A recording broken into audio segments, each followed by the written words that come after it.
I'm Summer Falgiano, and you're tuned in to Badasses in Tech. This week, we're joined by Sabrina Gose, author of Built to be CEO, A Woman's Journey to the Top. She's here to share her learnings on building a personal brand and how more women can reach the C-suite. So I work for AAA, as in the road service company, but so much more. For AAA right now, I run their auto insurance business in 7 states. So it's about a $2.5 billion book. I have a large team, and that's what I do during the day. What I do during my nights and weekends is very, very different. Recently, I wrote a book. It's called Built to be CEO. I have it right here. Very cool. And so we can go into why the cover has a unicorn and a moose in the back, but that's what I've been doing for about just over a year. It got published about 2 weeks ago, and it's kept me pretty busy on social media, on media opportunities. It's been sold in 9 countries, so really exciting. Yeah, I've been following and seeing all of the positive feedback, so congratulations, first of all. Thank you. And yeah, I'd love to know a little bit more about what inspired you to create this book. So, I mean, no 26-year-old sits there and says, I want to write a book, right? It's a lot of hard work. It takes a lot of time, especially with a full-time job.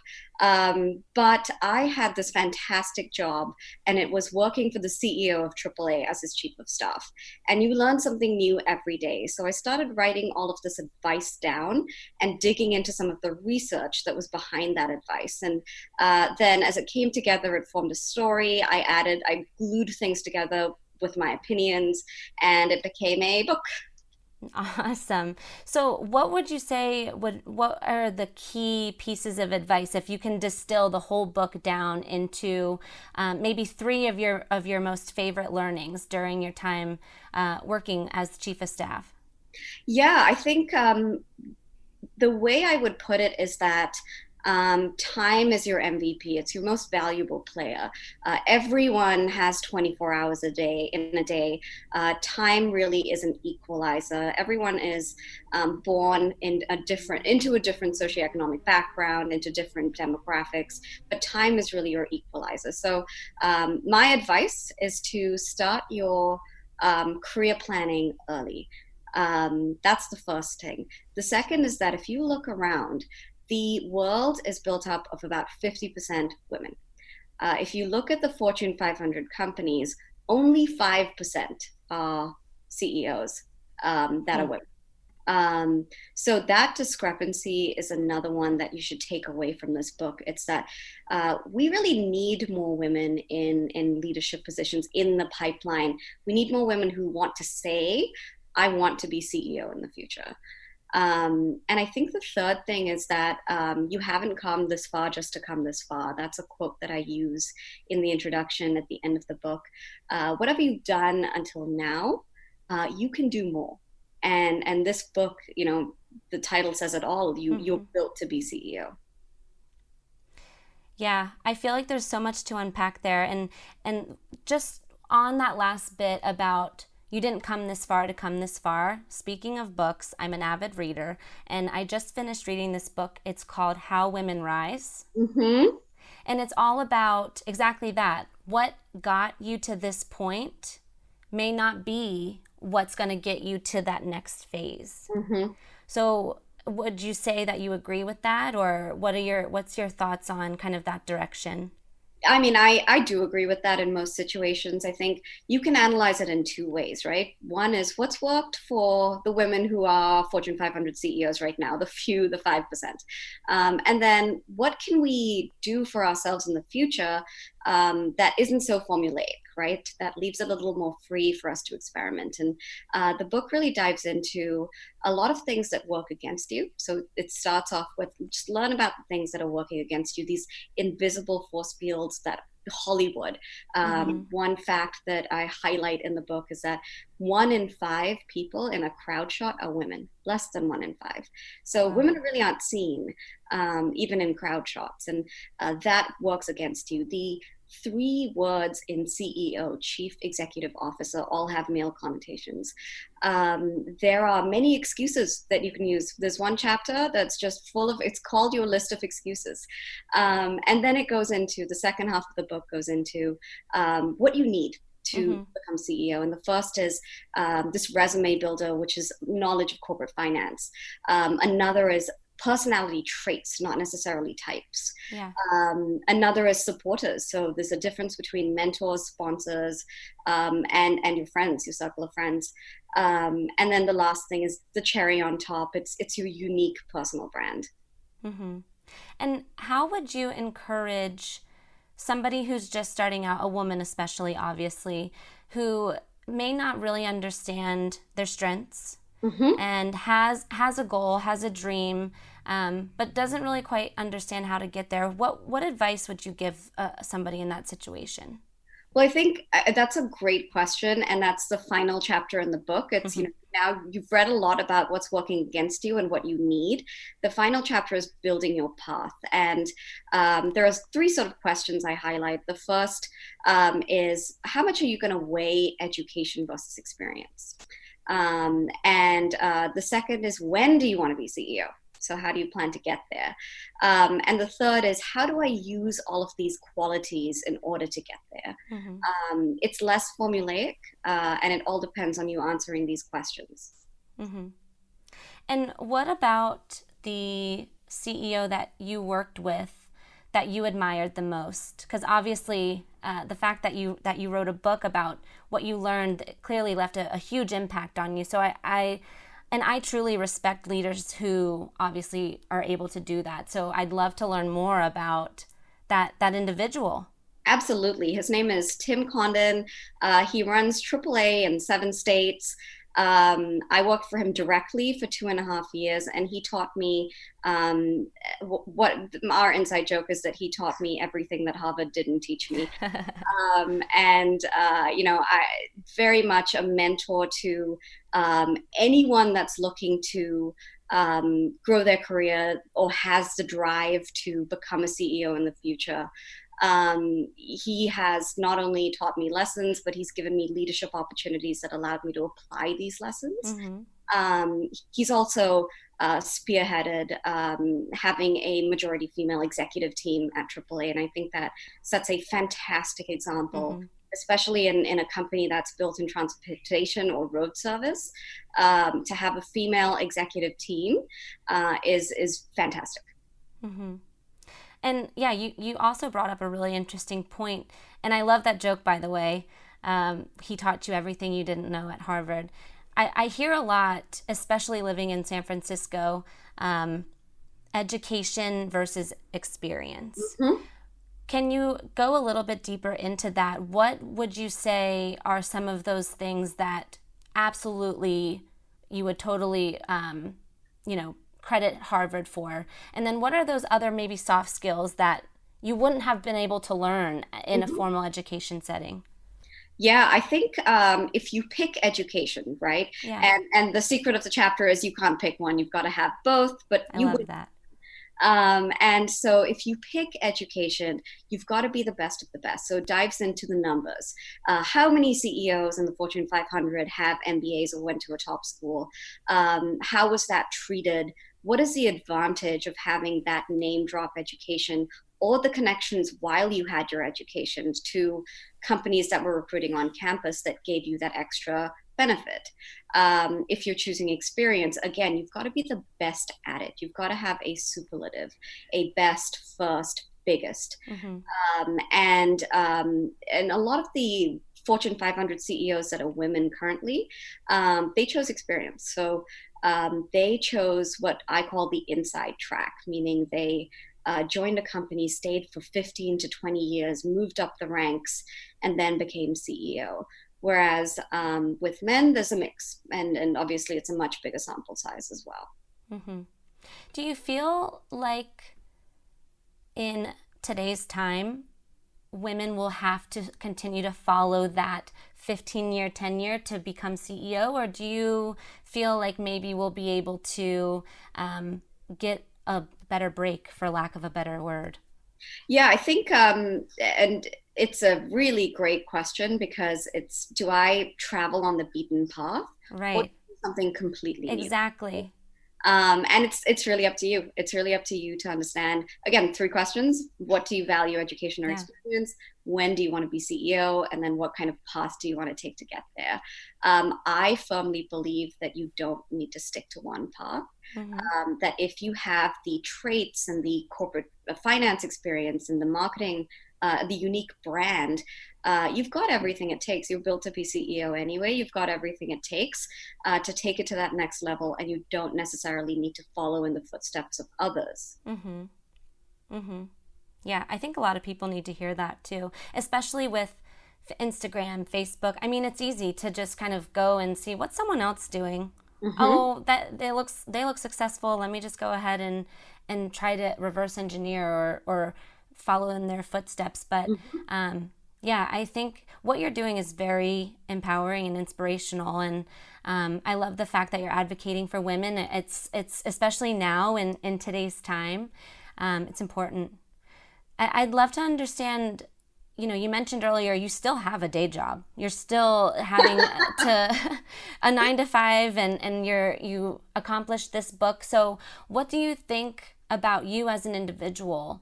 Was your differentiator or your I can't remember what you mentioned that it was that trademark thing. That unique brand. Yes, what's that for you? Because clearly you got it. It's, I mean, the other way to look at a unique brand is the sentence after your name. When somebody says somebody's name, right, there's always a sentence that followed. And if you don't define your own sentence, somebody else will, and you'll regret it. Mm-hmm. So I think my unique brand is still building. It's okay to not have one yet. People spend their whole careers building one. But I think what I do at work and what I did during my nights and weekends writing this book is very similar. It's about empowering the people around you to take hold of that drive and appreciate what you have and use the resources at your fingertips in order to be everything that you need to be. So it complemented each other very well. Not to mention that I was chief of staff for 2.5 years, Yeah. reporting directly to a CEO, working with other executives, meeting other CEOs, and you really learn what a good CEO is built on. Mm-hmm. Have you always, if you think back to childhood, have you always dreamt of being CEO? No, when I was little, I wanted to be a Ninja Turtle, and then for a while, I wanted to be a vet. But my chemistry teacher told me that's probably not going to happen. So then I chose the U.S. for college because they really let you pick whatever you want and switch whenever you want, which I appreciated very much. No, I don't think little girls say I'd like to be CEO when I grow up. I think the purpose of this book is to have this message that women are built to be CEO become obsolete because there are so many women in leadership positions. That is the aim of this book. And there's a great study that essentially said they interviewed thousands of female CEOs. 65% of them said they didn't believe they could do it until somebody told them they could. Mm-hmm. And that made me initially sad. Mm-hmm. Somebody else needed to come up to you and tell you that. And then I realized that's if I became CEO in the future, or when I become CEO in the future, that is exactly what happened to me.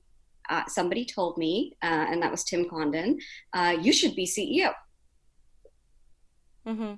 So yeah, it's almost like everyone can see what you can't see. That's what I've really started to learn, especially as I've gotten older Yeah. and more experienced in my own career.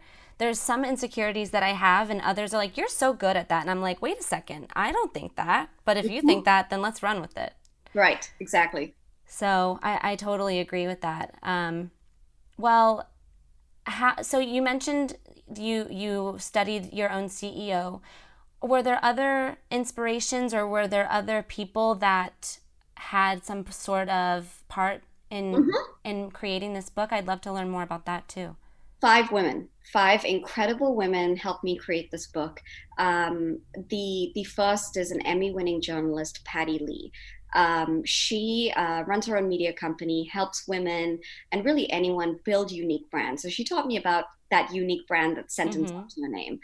The second incredible woman that I've worked with is Laura Furstenthal. She's a senior partner at McKinsey. She shared a lot of the research that is out there, whether it was links on LinkedIn and various other studies. She sent them to me on a regular basis, and I was able to compile that information and support research and claims and opinions. The third incredible woman is Alexis Davis. She is an ultimate fighting champion, and you don't want to go head to head with her.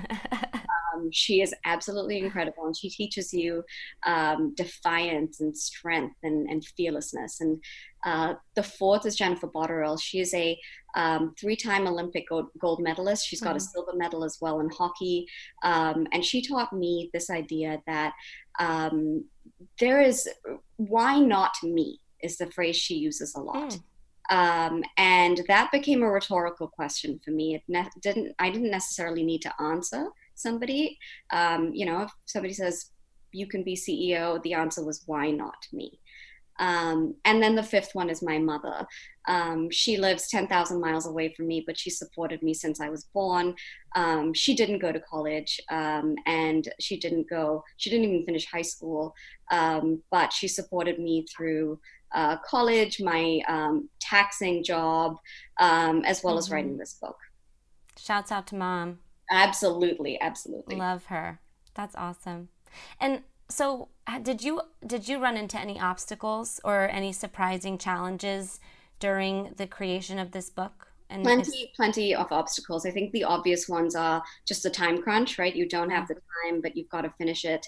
The second is getting rejected multiple times, which happens a lot in Silicon Valley, right? You pitch and you get rejected. That happens in the publication process. It happened with my editor multiple times where we would essentially disagree on multiple opinions and ways of saying things. I had to rewrite the book multiple times over the last 18 months. And I would think the third struggle is actually just being bold enough to say, I'm built to be CEO, and telling other women about it too, because we tend to shy away from things like this because it's a bold statement that you are essentially committing to, and there's a lot to lose. But I think what I've learned is there's a lot more to gain. And for somebody who is in a similar position as you, they're dead set, they know exactly what they want, they're getting a lot of rejections, what is something that you would leave with them, a piece of advice to keep them going? I think it's, you haven't come this far just to come this far. Boom. I think I'm going to write that over my bedroom or something. That is like, you need to wake up and just refresh yourself with those things. It's really easy to fall in the trap of doubt. Yeah, I mean, it's there's I think maybe 10 to 15 pages in this book of a list of excuses. Those that I've heard, things that I've actually used myself. And I used facts and figures and opinions to refute those excuses. They don't need to exist. Yeah. Data. That's all. That's what it's all boiled down to. The numbers don't lie. I love that. Absolutely. So if I wanted to purchase this book, where would I go? Amazon.com. It's the easiest place to go. It's free shipping on Prime.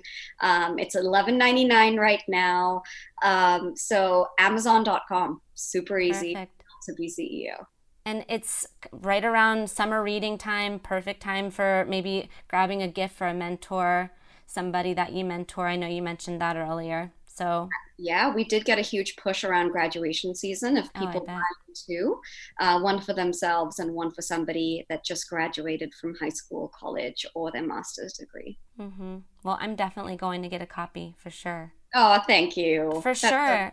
Especially seeing everyone is going crazy on social over this. Yes, I've just partnered with Arianna Huffington actually to release articles and excerpts from this book on her site Thrive Global. So there's 3 articles published already, and it'll be around weekly or bi-weekly. That's so awesome, Sabrina. Honestly, congratulations. I'm sure you're overwhelmed. I would be, I feel like. It's really humbling. And, I've realized that I have some incredible supporters, female, male around me, and I appreciate them so much. Yeah. What's next? I have to ask before we go. What's next for Sabrina? What's gonna happen over the next couple of months? I want to keep learning. I'm not a CEO yet. I've got a bunch of things I need to learn and traits I need to develop and brands for myself that I need to cultivate. That's for me. But for other people, I think I'm going to continue to distribute this book to young women that I mentor, encourage other people to do it as well. And then I've got a bunch of media opportunities coming up as well. So hopefully that can allow the message in this book to disseminate, which is essentially, I hope this book is completely irrelevant because there are so many women that are CEOs in the future.